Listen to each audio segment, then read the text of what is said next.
A wild report from Joe Cali suggests that the Chicago Bulls are actively shopping Zach LaVine and Vooch.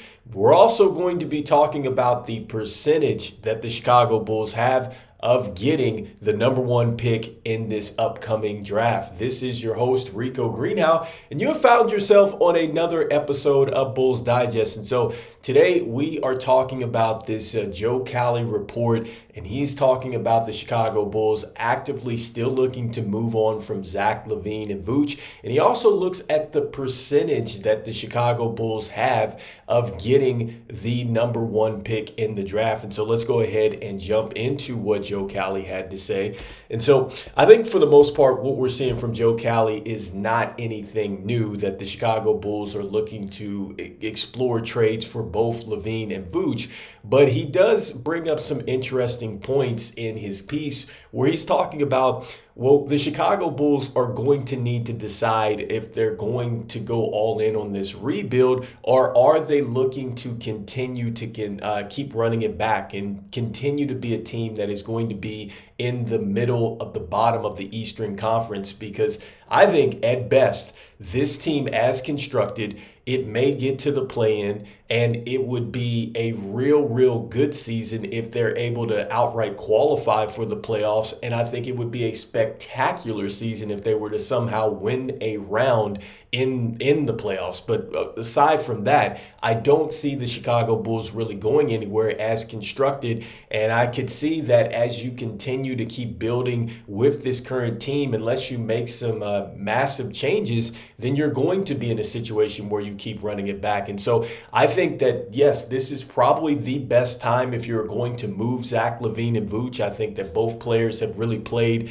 at an all-star level. Look, Vooch has played exceptionally well. He is shooting 65.3%, his effective field goal percentage. And prior to that, his best season, he shot 57.3, and that's back in 21-22. So that just tells you how well Vooch has done this season, and how long ago it's been since Vooch has played this well. And both players have come in, they've really been determined to go ahead and shake off the narrative that neither one of them could be traded, and that you were going to have to attach assets to move on from LaVine and all these things like that. And so I commend both of these players for coming in, being locked in. I think that they've been really focused on this Chicago Bulls team and doing the things necessary to help this team win. And so, I think that when we look at this situation and Joe Cali suggesting that the Bulls are actively shopping Zach LaVine and Vooch, I'm not necessarily buying that. I don't think that this front office and I don't think that they are ready for a full-on rebuild. And I think that that is exactly what is going to happen when you move on from Zach LaVine and you move on from Vooch. You are going to get a full-on rebuild here. And I just feel like if you're doing a full-on rebuild, then you're going to now get the draft capital back from a deal that sends off LaVine and Vooch. And it's not just going to be you're getting back a player that necessarily just fits your timeline. And I think that maybe is the kind of deal that we could expect if either one of these players are moved. I don't think that we're going to get the true value for both players. And I think that if we were to make a move, as an example, one of the deals out there was for Michael Porter Jr. Of the Denver Nuggets. And so when you would get a player back like that, he's not going to be a player that's going to contribute to tanking. He's a player that has won an NBA championship, and he's going to come in and he's going to play accordingly. And so I would think that, yes, we wouldn't have a Zach LaVine, but you're still going to get a player that is going to come in and be impactful to winning. And so that suggests that you're not looking to rebuild it if you're going out there and you're making trades and you're getting players back that help you immediately, but you're not necessarily looking to tear it down. You're not looking for more draft capital, which is something that this front office has shown us that they don't necessarily do that. Look at the last deal that we made, with a franchise that had a lot of draft capital, and we didn't get back one pick with that. And so I don't believe that AK and the front office is actively shopping Zach LaVine and Vooch, and if they are, I'm not sure that they're necessarily going to get the value needed back to go into a full-scale rebuild. And for the reports out there that say that the Chicago Bulls need to go at least 30 games before they decide, look, I think if you're going to move on from these players, you need to do it now. We've already experienced injuries with Patrick Williams, Lonzo Ball. We've had Julian Phillips, who's been out to illness, and now he's coming back. But, we've had various injuries thus far, and we don't want something to happen to either of these players because that would take down the draft capital. And then also, too, it would take down the max that you would get on a trade. And so you don't want to do that. And so, look, we're 7-11. We're 18 games in. How much more do we really need to see? And how much more do teams really need to see in order to make a deal? Because look at the Pelicans. The Pelicans have been injury depleted, and you're telling me that they're not picking up the phone and seeing if Zach LaVine is available, especially if they feel like they're a team that can still compete in the West.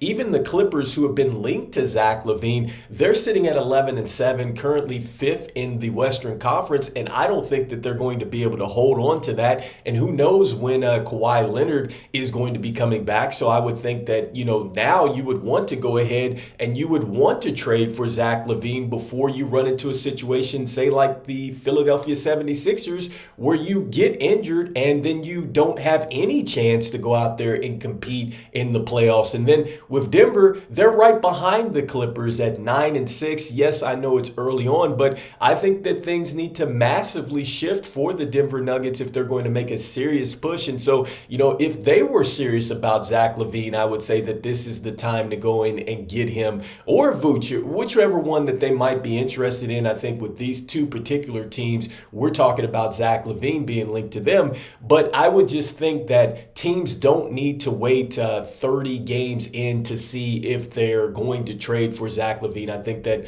both teams, or both players, have shown that they can play off of others and they can be really effective to any team, just whatever style that you're running. I think that they can help you. And so you go out there and you get those players now why they're playing well, and also too why you still have, or while you still have a chance to go out there and perhaps get a playoff berth. And so that leads me to the second part of what Joe Cowley had to say. And I thought it was pretty interesting because this goes into his report that's on Chicago Sun-Times. And he's talking about the percentage that the Chicago Bulls have of, in fact, getting Cooper Flagg. And I think it's interesting for the fans out there that want to see this team tank, just how close we are to possibly maybe losing this pick. And so when you look down here at the bottom, he talks about the fact that the Chicago Bulls currently right now, they sit 8th. And they have a 6.7% shot at getting the top overall pick. And we have a 29% chance of getting a top 4 pick right now. And he's talking about those chances obviously will continue to go down as they continue to hold on to Zach LaVine and Vooch, and this team continues to win. There is the real possibility that this team will not have that first round pick in this upcoming draft, which is absolutely loaded. And so I think that, it's not just Cooper Flagg that you're after, because there's several players in this draft that I think could definitely help this team. But there is the chance that as they continue to play with this team, that they would get further and further away from possibly getting that pick, which leads me to my last point. I just don't see AK and this front office going out there to really prioritize a pick, because look at what they are doing with Modest Buzelis right now.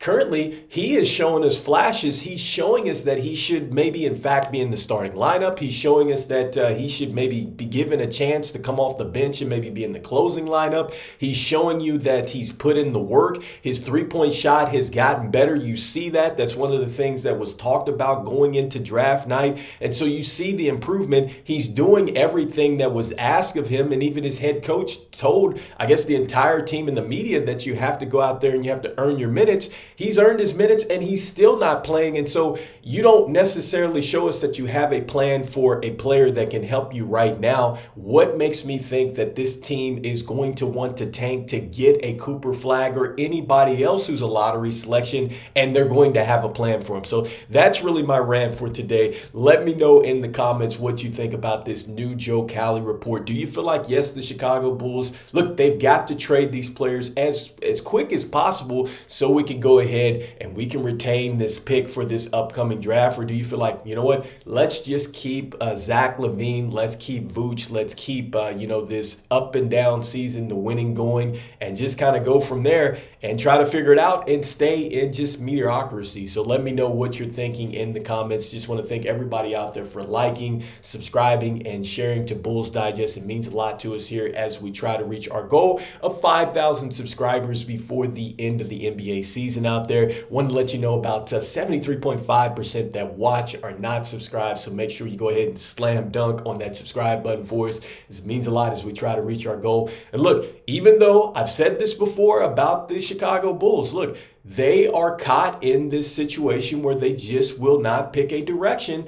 And when you're sitting in the middle of this, it's costing you. All right. It literally is costing you, because as you sit in the middle like this, the roster construction's not getting any better because you don't have a direction there. And then as you sit in the middle and you decide, well, we're not going to full on rebuild, then that means that that's going to cost you the pick coming up, and it could cost you your future picks, and then also to the way that this team looks in the future as you continue to sit in the middle. So hopefully the Chicago Bulls will make a decision on which direction they want to go. And so before we jump out of here, I want to say that we're going on the patented merry-go-round, but I am still saying, as usual, go Bulls, and I'll see you on the next one. Peace.